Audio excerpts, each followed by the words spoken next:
is our second Facebook Live class. We did a survey for patients a few weeks ago and we asked, what do you want to know more about? And people said sleep, they said hormones, they said how do I feel better, how can I be more, have more vitality, and then they also said how can I help with stress. So tonight, stress class. If you are not controlling stress, it's controlling you. So we're all going to have it.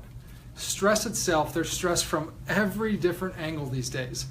If you go back 100 years, you know, you think of life, we had to get up, you had to eat, you had to do all these different things. But if something was stressful, it happened in a one time or a 2 times a day, a week. Now we can't get away from it. From work to driving, there's traffic to, you know, love my kids, but they're still stressful. From work, and we've got our cell phones. Every day the cell phones are ringing, they're clanging, they're texting. Now if you don't have your cell phone, you got your cell watch, your Apple Watch. Literally we cannot get away from the stress. By the way, if you have any questions about anything, please just text that on here, reply. We're going live right now, so we're here for you. And also, if you missed this or want to share it, this is also going to be set up on our website on drfowlerspeaks.com. So what is stress? Let's talk about that. So stress, whoa, did you see that tiger there? Stress itself, it's a scary tiger. Stress itself is our body's reaction, I'm going to get technical here for a second, but to a potential stimulus. So if we get hit or if we get a cut, that's a problem. That's not stress yet. Stress is the perceived stress of that potential problem. So if we see this tiger coming, if I see that thing coming after me, what's going to happen? My body is going to send signals from my brain to fire off stress hormones into my body. Those come from the adrenal glands, which are right above our kidneys. And so these adrenal glands, they're going to fire cortisol within the body. I'm going to go into the devastating effects of this long term in just a minute. But as it fires off this cortisol, what happens to your body itself? This is super important to understand. When you get this, you're going to help yourself understand stress for a long period of time. I've got to run from this tiger. So what do I want? I want blood to my muscles. I want to have my heart pumping. I want a high blood pressure. I want to be able to go for a long time. I want vasodilation, so I've got oxygen going all throughout my body. Now let's talk about digestion. If I just ate a big meal, do I need that meal right now to run away from this tiger? Because stress, our body's designed for stress of like 5, maybe 10-minute increments at most. So every time, boom, stress happens, this is the phase that our body goes through. Whether it actually happens, like we see that tiger, or we're thinking about that tiger, or we're thinking about the stress of the day and things like that, the body has a very similar physiologic change. Very similar change within the body and in the anatomy. So what else happens? Immunity. So the body is going to actually decrease the immune system. Because if you're being chased by a tiger, if you're going to, you know, die, or if you're going to get eaten, it doesn't really care about fighting that cold anymore. It doesn't care about that infection or things like that. It is only worried about long term. It's actually going to thicken your blood. Pretty crazy, but they've shown studies that it thickens your blood, because what that's going to happen is if you get cut, it's going to clot more. So it's literally changing all of these things. So decreasing digestion, decreasing how the stomach works, decreasing immunity, but making everything else work there. So long term, if you're stressed every day, what is that going to do to digestion? It's not going to be good. It also, by the way, as this cortisol pushes through your body, it has all of the glycogen, which is stored in our muscles and our liver, things like that, release the sugar into our bloodstream. So say all day long you're getting hit with stress, ding, ding, ding, ding, ding, your boss, your work, your emails, all of these things just incessantly, every single time there's blood sugar dropped into your body. So then where do we get it? The cortical obesity or extra weight starts to go on as things are stressful in the waist. That's all from this cortisol being hit all the time. Also, had a patient in yesterday, we were talking about this guy's pretty good shape. He's in his mid-50s, he's worked hard all his life, he had a really stressful job, but things really changed about 8 years ago, where he was a stressful CEO, everything going on, but he actually went to the doctors. He was having this pain in his chest. And what happened after that, they went to the ER and they said, we can't even help you. He had a full 100% clog of his left anterior descending. So the artery in the back of his heart. And so with that, that's called the widowmaker.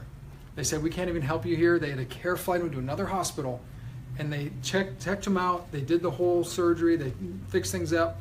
They said, everything else looks great. Guess what that's caused from? Stress. So that's what they're finding, that heart disease long-term, now increases in diabetes, increases in cancer, all these things long-term come from a stressful lifestyle. Now, when you think about stress, there's a lot of small words on the slide. You don't have to worry about those as much. But think of it like this. When you have a symptom, when you finally feel the symptom, that's like the tip of this iceberg. When the stress and the things that have built up over time are the ones that come all the way down that have been sitting there. So our body's going to put up with a lot of stuff. So even if you say, I feel okay, I'm stressed, but I'm doing all right, I'm coping, I'm handling this, that underneath your body has amazing coping mechanisms, and it's not for another 5 years, 10 years, things like that, that you finally start to see these different changes. I'm going to grab something here real quick. Sweet. So what are the things that happen with stress? So it literally disrupts all of our bodily functions, because your body's in one of two different categories. I'm going to talk about stress and what it does for about 5 more minutes, and then actually get into the tips for you. But it does one or two things. You're either in chill, called rest and digest, or build, or you're in the stress breakdown. You're never in both places at once. Your body has this on-off switch. So it's either chilling, it's good, it's building up, it's restoring, it's regenerative, it's healthy, it's vitalistic, or it's breaking down and it's worried about the worst case scenario. So ease or dis-ease. So with that, what are the things? So it literally disrupts all the bodily functions. It increases your risk of numerous health problems. Why? Because it is no longer worrying about the long-term effects. So if you had a bank account with certain money in it, and you said, I'm not going to worry anymore about the future, and you just decided to go on a spending spree, fun in the short term, you got what you wanted, but long term, what's going to happen? You're going to go bankrupt. Same thing with stress. It's just spending all that money short term. Long term, things aren't good. So heart problems, sleep problems, digestive problems, obesity and diabetes, memory impairment. They've actually done studies from locus coeruleus, or these different parts of the hippocampus in the brain that have to do with emotions. And literally when you're in a stress mode, it turns off into like road rage type thinking. No more problem solving, not creativity, not love and the limbic system and things about create relationships. It turns all that off, and it goes completely into emotional, reactional. Think trying to fight for the toy on Christmas. You see those videos of moms fighting over the newest toy or something like that early in the morning, or the day after Thanksgiving, right? Black Friday. So with that, your brain shuts off. So now we're going to talk about cancer, we talk about depression. The brain and the body stop functioning and working like they should, which leads to long-term disease or health. So when we're talking about these different things, health itself, there's a triune or triangle of health. And so there's 3 different points to it, which are the main categories. And number 1 that we're talking about today is going to be your thoughts. So what you put in your brain, what you think about all day is what you're going to become. And for some people, that is a very strong or very serious thought process. From there, there's chemical. And so it's fun. Yes, Tracy's struggle is real. And so from chemical, what we put in our bodies, what's around us, what the air we're breathing, the water, the quality, different things like that. Also, what type of food are we eating? Is it processed? Does it come out of a box? Or does it come from the earth? So, and what medications we're consistently putting in our body, that's actually a different kind of stress. And then trauma, of course, like car accidents, whiplashes. What we work with lots or so much with is micro trauma. So where the body's like this. And so as the body is forward, that adds these micro traumas, that decreases the flow of the nervous system, that increases scar tissue, increases that nerve firing. So all pain, by the way, what's also called in science nociception, when the body is not working right, that fires these stress pathways. So if you got something that's bothering you, if you've got bad posture and it's firing bad signals all the time to the body, this is going to change those brain patterns. It's going to change the digestive patterns, how the body's functioning. And that's the big picture why when someone can start to get adjusted or start to get worked on, and within a month they start to notice not only is their pain going away, but their digestion's working better, they're sleeping better, they're breathing better. It's because it's changing those stress pathways back to ease and back to more relaxation. And so if you're looking at this, we're going to talk a lot about the thoughts today, but as time goes on, we're going to do classes more on the trauma stuff, getting rid of pain, helping the body here, and then more like cleansing, detoxes, purification for those things. Now, this is really the last slide when it comes to the seriousness of what stress does to our body.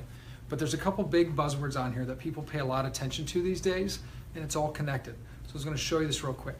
But say one day something's going on and we have some stress. So the stress itself is going to push out these stress hormones. And so the stress hormones are here, and that can come from stress itself, what we're thinking. Stress hormones can come from inflammation in the body. And so as the stress comes through, there's something called Cortisol Steal syndrome. And you don't have to remember exactly what that's called, but I want you to think of that all hormones in the body are made from good fats. There's precursors to these fats that are going to turn either into good hormones for the buildup, like testosterone and estrogen. So many guys today are being diagnosed with low T and these low T centers coming up and things like that. One of the major precursors to this is long-term stress. No one's talking about how to build the stress glands back up or how to handle the stress. They're just talking about how to put a pellet or an injection or something into you to bring it back up.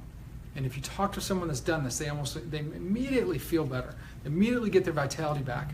But long-term, that's not sustainable. So those people have to learn how to get the stress back and get their adrenals back up.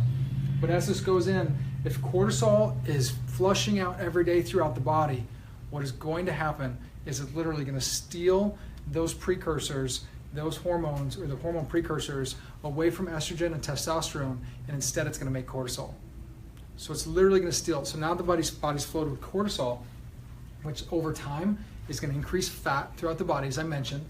And then as this goes through and this process, which is very inflammatory, continues to happen, it's going to increase what's called C-reactive protein, which is one of the things you can test in your blood for how inflamed you are from the foods you're eating, from the environment, things of that nature, which is going to increase inflammation again and then create this cycle to continue.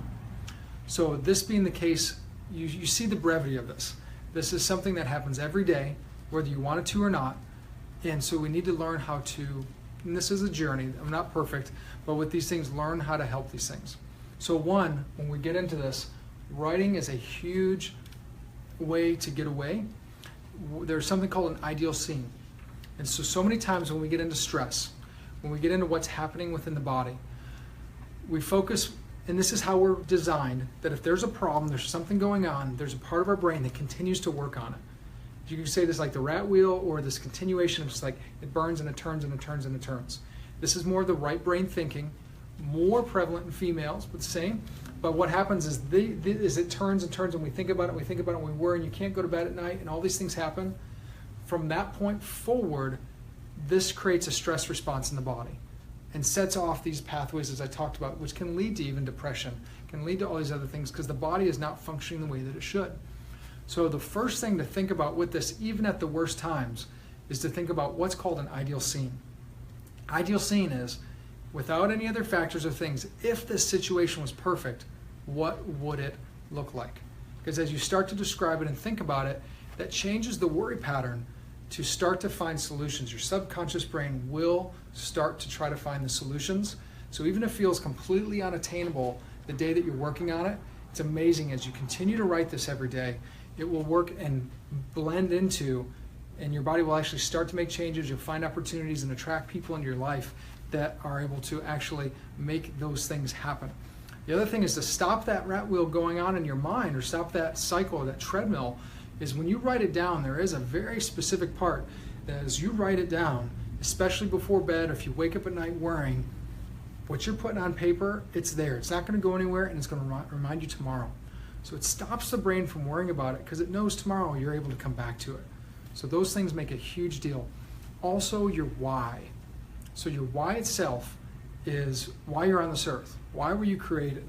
And when you really get back to it, and if you start to try to write these types of questions out, because if so-and-so said this, or this happened, or this payment didn't happen, or something was late, or whatever it is, those little things, sometimes it's called perspective, aren't as big as we're worried about, because of all the stress and things we're bombarded with, when we're starting to look at the big picture of who we want to be and what we're really designed for within our lives. So they did a study, and they found that when people worried, 40% of what they worried about were things that never going to happen. So things that never happened, 40%. Things that already happened in the past, 30% of our worries were those. Needless worries about our health were about 12%. So, you're perfectly healthy and you're like, what if I get cancer? Or what if I die of a heart attack tomorrow? Or things that really aren't one-on-one correlations to your current health situation. Pretty miscellaneous worries, 10%. Then real legitimate worries, they put at 8%. And they studied thousands of people with this. So with that, in short, 92% of what we worry about on a daily basis is actually things that don't go along with our everyday life. So one thing we can do for this also is when you're write out what is your ideal scene, but within that ideal scene, the things that you want to have happen. Within life, you have to put the big rocks in first. So if there's something that makes a huge difference of your quality of life, then that has to be planned for. Or if you need some time for yourself, if you need some time to restore or just read or something that gets you away, that literally has to be planned in the calendar with a thick line, and you have to put that first, or else it's never going to happen. If you don't plan for the high quality tasks or the things that bring you joy and happiness, low quality tasks are always going to fill in the space. Someone's going to call that needs something or this and that, and you have to put yourself first. So thick yellow lines. Also, for the big things that happen in your life, hi Jennifer, great to see you, thanks for watching. The things that happen in your life that are most important, that go along with your vision and your goals and what you want for your family, for your life, spiritually, things like that, those things take time. And many times they're not going to happen between shuttling kids, between work and overtime and things like that. So you have to create in the calendar what's called a thick yellow line, but many times a 3 to 2-3 hour chunk, once a week, once every 2 weeks, where you're working on the things that long term are going to bring you the most stability and the most joy. 2 is breathe. I'm going to remember to breathe myself right now as I may be talking too fast. But with that breathing, a couple tips. Most Americans, we're breathing from here. If you look in the mirror and you watch yourself breathe, and it's just these muscles here, that is a stress breath. A true breath comes down here from the diaphragm, where as we breathe in, the lungs and the ribs go out and up. This gets the full lung capacity. So when we breathe in, or I'm going to go into this first. Most people posture, everything today is forward. Cell phones, cars, computers, driving, recliners, everything like that. When you're forward, if you put your head forward and play with this with me for a second, just put your head forward, take a deep breath. Biomechanically, none of this moves right now. It's all from our back and just the very top. So you cannot take a deep breath. Long term, this will turn into pneumonia. This will turn into bronchitis and things where the body's not working as good as it could. I'm gonna give me a drink. Anything else, Matt? Do we have any other comments? Nothing yet. Rocking. All right, so from there, as we're breathing, every day you want to set up what I call a pattern interrupt. And so a pattern interrupt is something that you put on your computer, you put on your phone, and just reminds you to breathe. 8 deep breaths, so when you breathe in, full breath, so you're gonna breathe in for 4 seconds, hold it for 4, and then try to breathe out for 6. As long as you can, through your nose, through your mouth. If you breathe out longer than you breathe in, that relaxes you. If the opposite, that's going to speed you up. So you want to breathe in for 4 seconds, hold it for 4 seconds, and then breathe out for 6. So 4, 4, 6. That chills you out. This changes the oxygen flow through in the body. Just doing this a couple times a day will change your body's state from the stress back to the ease. Next part, so fitness. I talked about how stress can change the brain chemistry and even into depression and things like that. There's been multiple studies and that talked about working out alone can decrease depression almost as much as many medications. Now, of course, it's not easy for all of us to do this. We don't have the perfect schedules and things like that. What I want to do is break down the expectations. Exercise does not mean putting on the outfit, going to the gym, busting it out for 30 minutes on the treadmill or hitting the weights. It means anything that just raises your heart rate at a bigger and more interval than your body's used to. The best type of exercise is called HIIT training, or high intensity training. And that does not mean 90% of your cardiac rate or things like that. It's literally anything that's going to increase your cardiac capacity or your heart rate.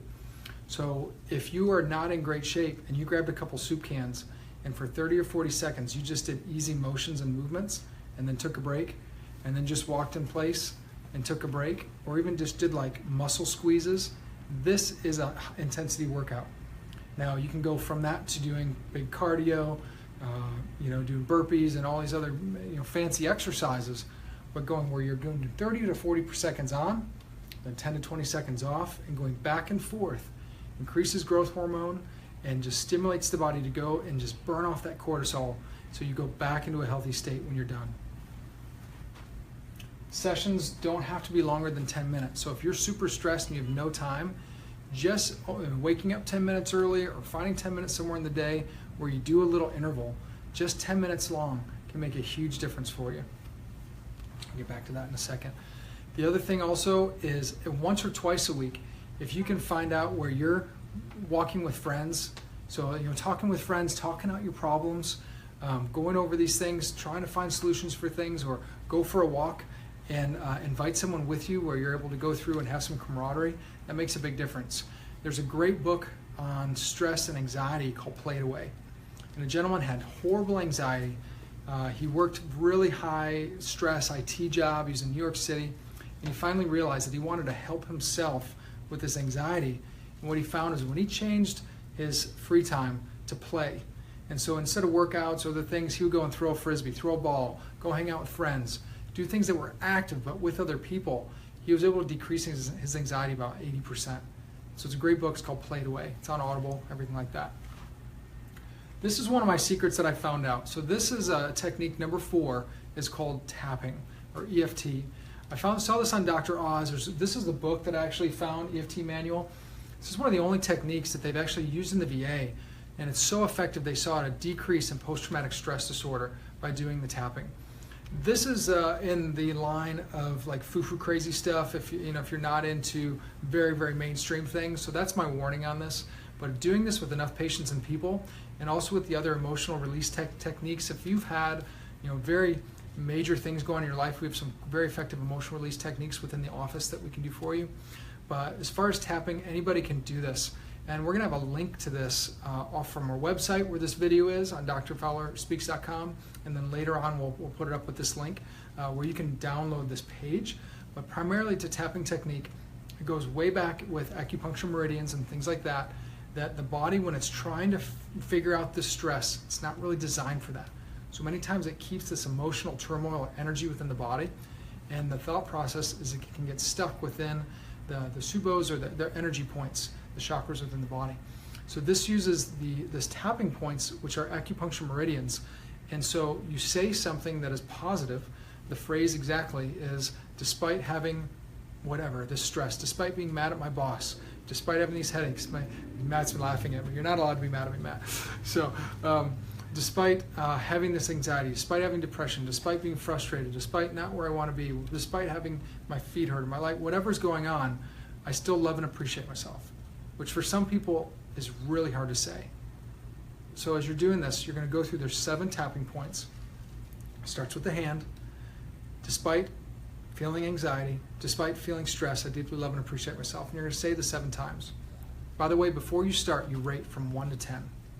So I'm going through this with little detail. We'll have this sheet, just check it out. But this thing is a lifesaver. From that, so from 1 to 10, how stressed are you? And then from that point, you start the tapping. Then you go through from here to over the eye, and then over this way, then over this eye. And then she'll just repeat the saying. So despite having stress and anxiety, I deeply love and appreciate myself. And as you get through these different tapping points, tapping them 7 times each, you'll actually feel this release and this energy kind of come out. From that point, you may not go from stress, but you could go to frustration. And so it's going to kind of blend to different areas, and you'll go through all the different points that we have right here, and then here, and then one under this area. So that's tapping. Let us know if you have any questions or comments on that. And then from number 5, we've got decreasing interference on the nervous system. Whenever we're in a bad posture, whenever we've had old injuries, accidents, the body is not sending the right signals through. There's what's called mechanoreception, which is where our body is in time and space. And that's what our spine and the nerves send to the brain all the time to tell that it's okay.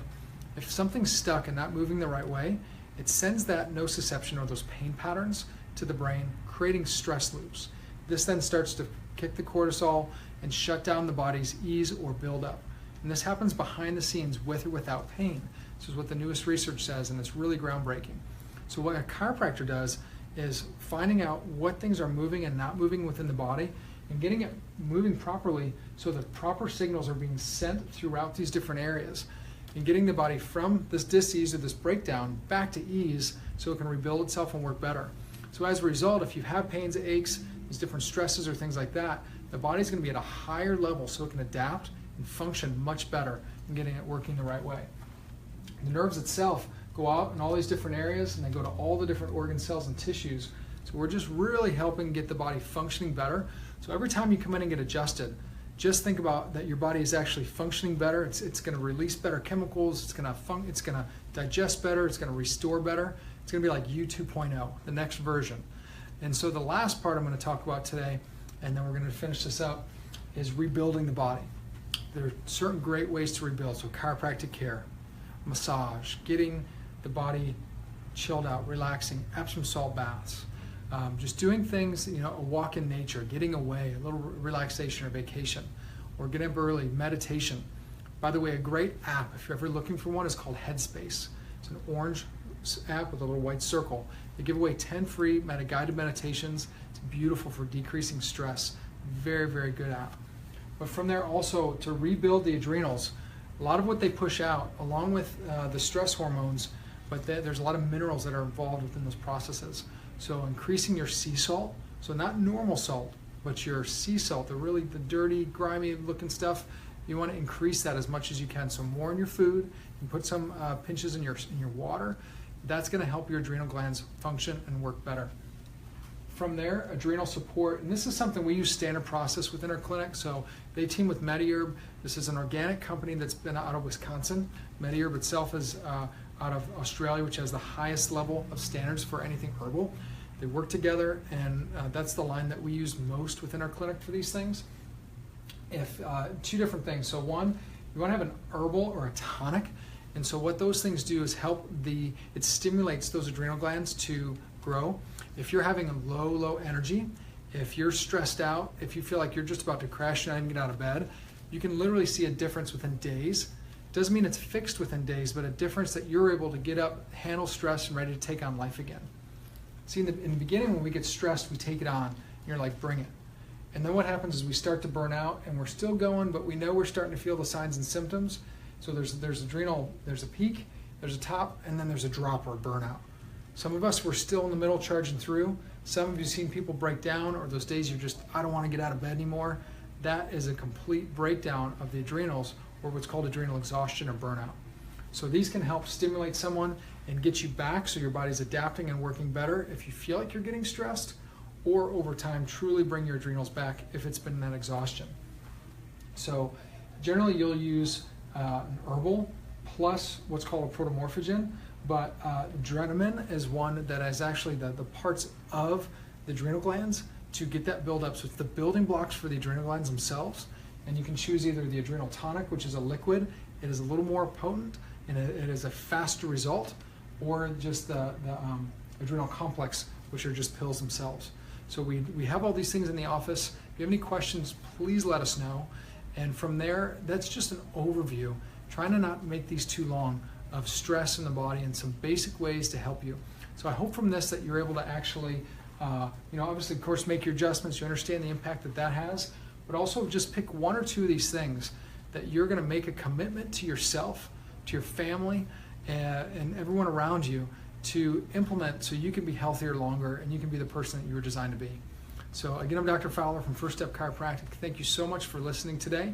We're going to start launching these much more for you so you can learn more great things. And we're here for your health and to help this community stay healthier through chiropractic and health education. Have a great day.